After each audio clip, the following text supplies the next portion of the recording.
said that turning 40 really isn't turning 40. It's actually 18 with 22 years experience. I think my husband would agree with that.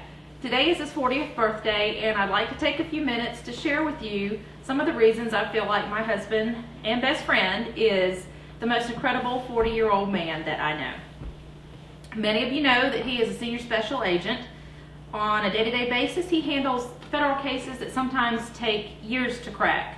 We have a standing joke when he comes home at night.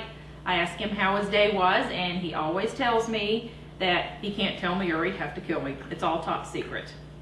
A good deal of that is true, and there are many times that he works late into the night doing things that, to be honest with you, I really don't want to know about until he is home safely.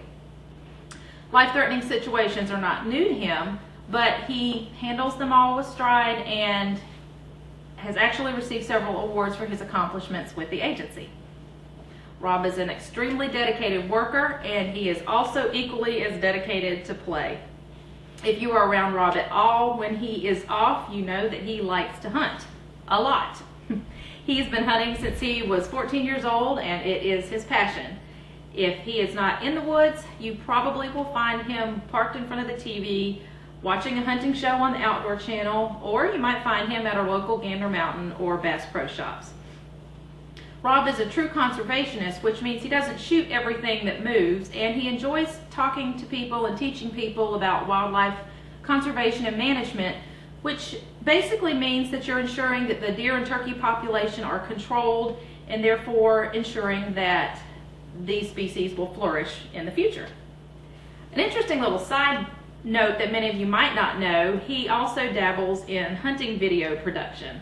Now, he will tell you that he's an amateur and really not that good, but I've watched the videos. I don't hunt, and I think that they actually are pretty good, and a lot of people that don't hunt actually find them interesting.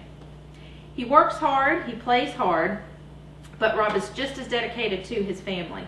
Some of the things you might not know about him are, number one, our son Austin has nominated him for Best Daddy in the world. I totally agree with him.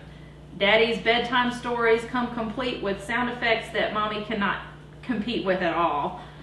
He makes a wonderful horsey. I've seen him crawling around our house on all fours for hours with my son on his back yelling, "Giddy up, giddy up." He also will allow extra time for things like mowing the lawn and things that he does out in the garage, just to make room for a little 2-year-old helper that sometimes isn't really much of a help. I have nominated him for Best Husband in the world. He's given me the gift of laughter during some of the most difficult moments of my life. His sense of humor is borderline at times, but I really don't know how I would survive without it. He isn't scared of a dirty diaper, and there are times where he is out of bed before I am when my son is sick and needs someone at 2 o'clock in the morning. He's my biggest supporter when I'm trying to do something new and scary, like this class, and he really makes me feel like I can accomplish just about anything if I put my mind to it. Finally, Rob himself is not afraid of trying anything new or scary. If he doesn't know how to do it, he will figure it out. He, so far, has built a computer, learned to install hardwood floors, tile, and crown molding. He's learned Spanish, and is also fairly accomplished at Aikido, which is a form of martial arts. So turning 40 really isn't going to slow him down very much at all. I'm sure he will keep working just as hard, playing equally as much, and will always retain the title of Best Daddy and Husband in the world. Happy birthday, sweetheart. I am so proud of you, and I look forward to spending the next 40 or more with my best friend.